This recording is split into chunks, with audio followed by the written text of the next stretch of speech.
माता की। नमस्कार, मैं हूं श्वेता सिंह। बिहार में चुनाव के अंतिम दौर के प्रचार में अब अपनी पूरी ताकत झोंकी जा रही है। हम चंपारण के इलाके में इस समय मौजूद हैं, जहां से रक्षा मंत्री राजनाथ सिंह के प्रचार का कारवां आज का शुरू हुआ है। किस तरीके से चंपारण की बातों को करते हुए भी रक्षा मंत्री यहां पर पाकिस्तान या धारा 370 और साथ में राम मंदिर का जिक्र लाएंगे, देखना है कि जो आम जनता है, जो बिहार में बैठी हुई जनता है, उसके मन को कितना छू पाता है। बिहार में तीसरे और आखिरी चरण के लिए 7 नवंबर को वोट डाले जाएंगे। रक्षा मंत्री राजनाथ सिंह ने इस चरण के लिए चुनाव प्रचार की शुरुआत पूर्वी चंपारण की चिरैया सीट से की।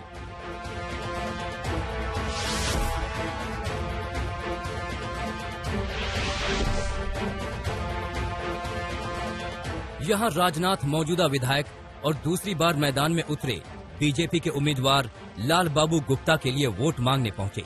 काम को लेकर तो बहुत हो सकती है, लेकिन इतनी बात मैं दावे के साथ कह सकता हूं कि कोई भी व्यक्ति उंगली उठाकर नहीं कह सकता है कि लाल बाबू के दामन पर कोई भ्रष्टाचार की दाग लगी हुई है। बहनों भाइयों, उसी लाल बाबू गुप्ता के लिए मैं वोट मांगने आया। वैसे तो चुनाव विधानसभा का है, लेकिन अपनी रैलियों में राजनाथ सिंह ने राष्ट्रीय मुद्दों को उठाया। चिरैया की रैली में नागरिकता कानून का जिक्र किया। पाकिस्तान में जो वहां पर हिंदू, सिख, ईसाई, पारसी, सिख, जैन, बौद्ध रह गए थे, उनके साथ किस प्रकार का जुल्म और अत्याचार होता था, इसकी कहानी कभी कभी अखबारों में आपको पढ़ने को मिलती रहती हो। इसी रैली में राजनाथ सिंह ने बीजेपी और एनडीए को सचिन सहवाग जैसी जोड़ी बताया। ऐसा कहने के पीछे उनकी मंशा उन्हीं से सुनी। सर, ये सचिन सहवाग का आज कहां से आ गया कंपैरिजन? नहीं, उनकी सचिन सहवाग की ओपनिंग जोड़ी क्रिकेट के मैदान में बड़ी एक शानदार जोड़ी मानी जाती थी, इसीलिए मैंने यहाँ कहा कि मतलब ओवर सेंचुरी पार्टनरशिप होती है तो ये आप सीटों की तरफ संकेत। नहीं, मैंने कहा कि बिहार की राजनीति में भी भाजपा और जनता दल यू की जोड़ी भी वैसी ही जोड़ी है, इसलिए चर्चा किया मैंने। चिरैया से राजनाथ सिंह के हेलीकॉप्टर ने पूर्वी चंपारण के सुगौली के लिए उड़ान भरी।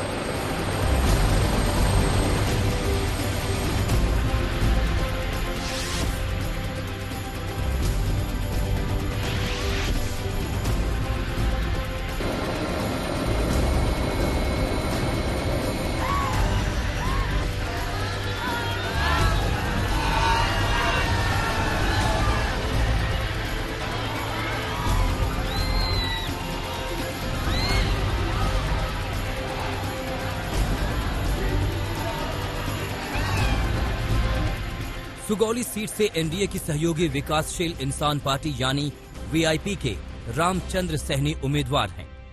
शराफत पर, इनकी ईमानदारी पर मैं दावे के साथ कह सकता हूं कि कोई भी सवालिया भी नहीं लगा सकता। ऐसा प्रत्याशी रामचंद्र सहनी के रूप में भारतीय जनता पार्टी ने मेरा होगा। उम्मीदवार की तारीफ के साथ ही उन्होंने वोट देने की अपील खास अंदाज में की।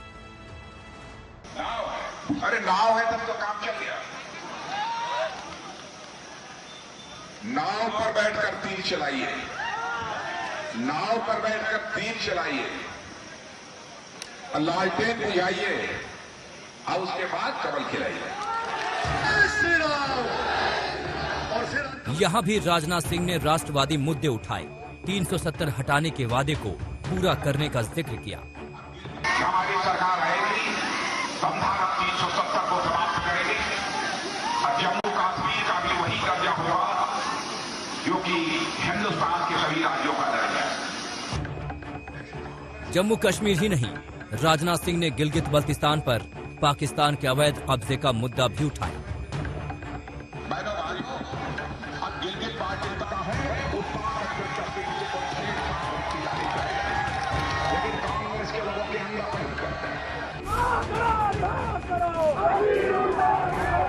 पाकिस्तान ने अपने अवैध कब्जे वाले भारत के हिस्से गिलगित बल्तिस्तान को अंतरिम राज्य घोषित कर दिया है। भारत ने इसे खारिज कर दिया। वहीं बिहार में चुनाव प्रचार के दौरान रक्षा मंत्री राजनाथ सिंह ने इसे जोर शोर से उठाया। मंच से पाकिस्तान की खिंचाई करने के साथ ही उन्होंने ट्वीट भी किया। लाल बाबू के दामन पर कोई भ्रष्टाचार गिलगित बल्तिस्तान पर पाकिस्तान ने अवैध कब्जा किया हुआ है। पाकिस्तान अब गिलगित बल्तिस्तान को राज्य बनाने जा रहा है।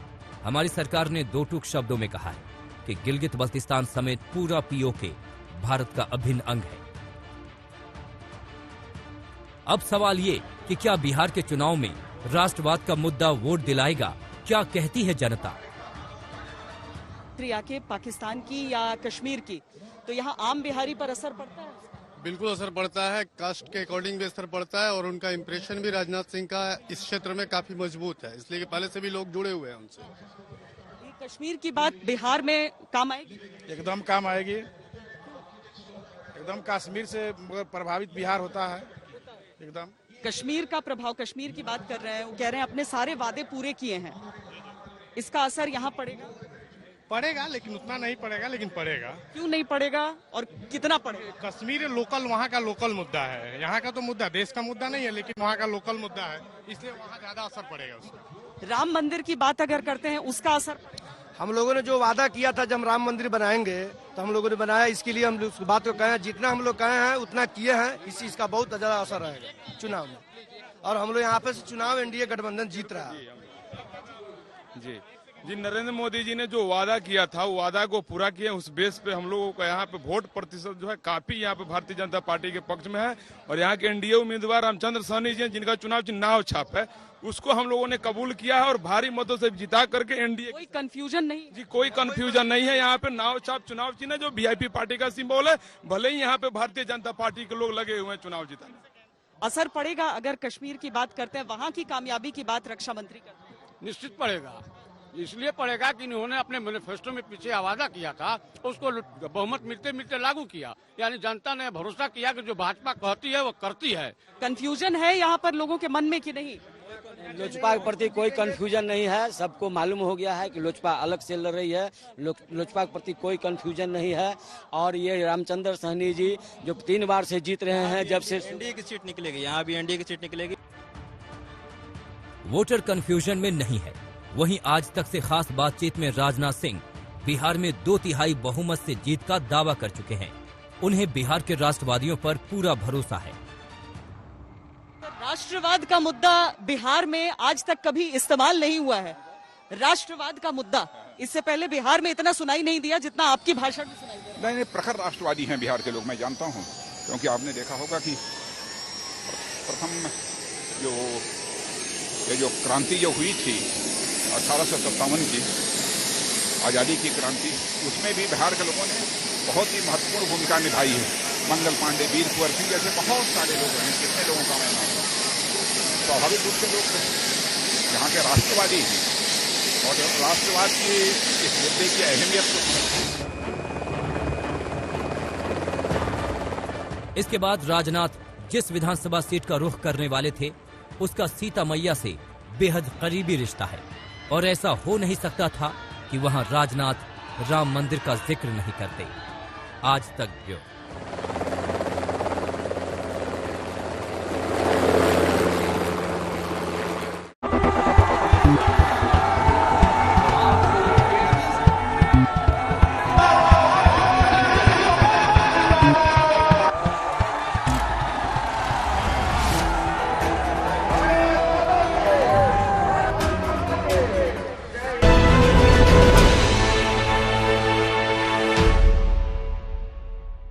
चंपारण की धरती पर जोर शोर से राष्ट्रवाद का मुद्दा उठा। अब सीतामढ़ी पहुंचे हैं रक्षा मंत्री राजनाथ सिंह और यहां पर जाहिर है कि श्री राम मंदिर का जो निर्माण शुरू हुआ है अयोध्या में, उसका जिक्र भी बहुत अहम होगा। और इन लोगों के मन को टटोलना कि क्या वाकई वो इस मुद्दे को इतना अहम मानते हैं कि इस मुद्दे पर वोट दे दे यहां बिहार में। पुराणों में सीता जी की जन्मस्थली के तौर पर मशहूर सीतामढ़ी का माहौल राममय था। यहाँ राजनाथ सिंह ने राम मंदिर का जिक्र किया, जिसके निर्माण का रास्ता साफ हो गया है और अब भव्य राम मंदिर की शुरुआत हो चुकी है। सीतामढ़ी के वोटर भी क्या इस मुद्दे पर वोट देंगे? उनकी राय सुनिए। सीता जी की धरती पे श्री राम के मंदिर बनने की बात अगर की जा रही है मंच से, तो आप लोगों को क्या लगता है किसने किसकी कोशिश से बना है? ये भाजपा की कोशिश से बना, हम लोग बिल्कुल। आपको लगता है बीजेपी? जी बीजेपी। राम मंदिर निर्माण की बात अगर कर रहे हैं, उसका असर चुनाव में यहाँ सीतामढ़ी में? जी इसका असर बहुत पड़ेगा। यहाँ पे एनडीए सरकार बनने जा रही है। राम मंदिर निर्माण की बात सीतामढ़ी में होती है तो उसका असर पड़ेगा चुनाव? जी इसका असर तो पड़ रहा है। प्रधानमंत्री मोदी जी जो है प्रत्येक जो अपने लक्ष्य को रखे हैं समाज से लेकर गांव तक के लिए, यहाँ एक ही सरकार की मांग है, भाजपा की सरकार। इसके अलावा राजनाथ सिंह ने पाकिस्तान की नेशनल असेंबली में दिए बयान का जिक्र किया, जिसमें ये कहा गया था कि अभिनंदन को न लौटाने पर भारत के हमले से डरकर आर्मी चीफ बाजवा के पैर कांपने लगे थे।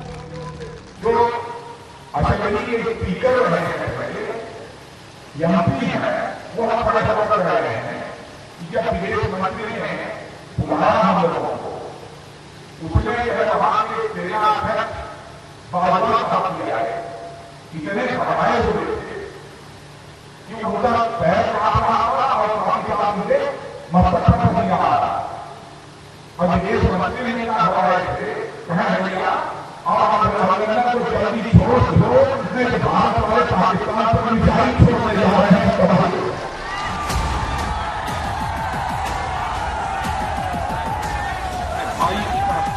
सीतामढ़ी की बथनाहा सीट सुरक्षित सीट है, जहां से बीजेपी के अनिल राम उम्मीदवार हैं।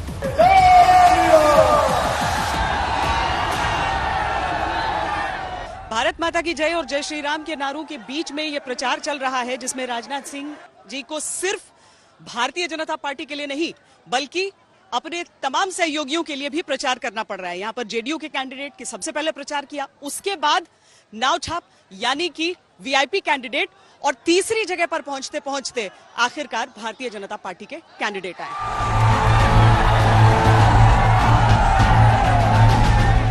एक ही दिन में ये राजनाथ की तीसरी जनसभा थी। यहां से उन्होंने मधुबनी का रुख किया।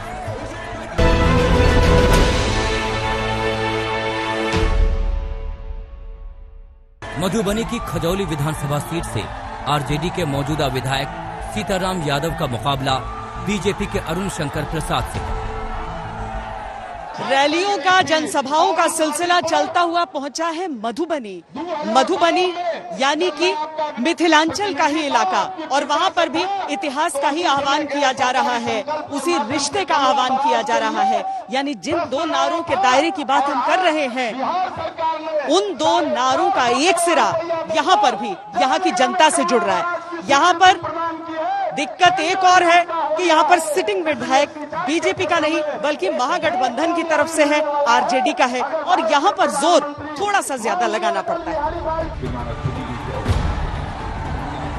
कोरोना काल के दौरान पहली बार बिहार में ही विधानसभा का चुनाव हो रहा है। तमाम हिदायतों के बीच लोकतंत्र के पर्व में वोटरों का जोश भी इन जनसभाओं में देखने को मिला। कोरोना काल में इलेक्शन कमीशन की तरफ से रैलियों पर, जनसभाओं में लोगों के आने को लेकर अंकुश भले है, लेकिन दूर दूर तक नजर अगर आप दौड़ाएं तो आपको लोग बड़ी संख्या में नजर आ जाएंगे। लेकिन हर चुनाव में सवाल एक ही बड़ा होता है, ये कौतूहल है, उत्सुकता है, या सचमुच vote. Camera person Syed Mohsin के साथ श्वेता सिंह, मधुबनी, बिहार आज तक।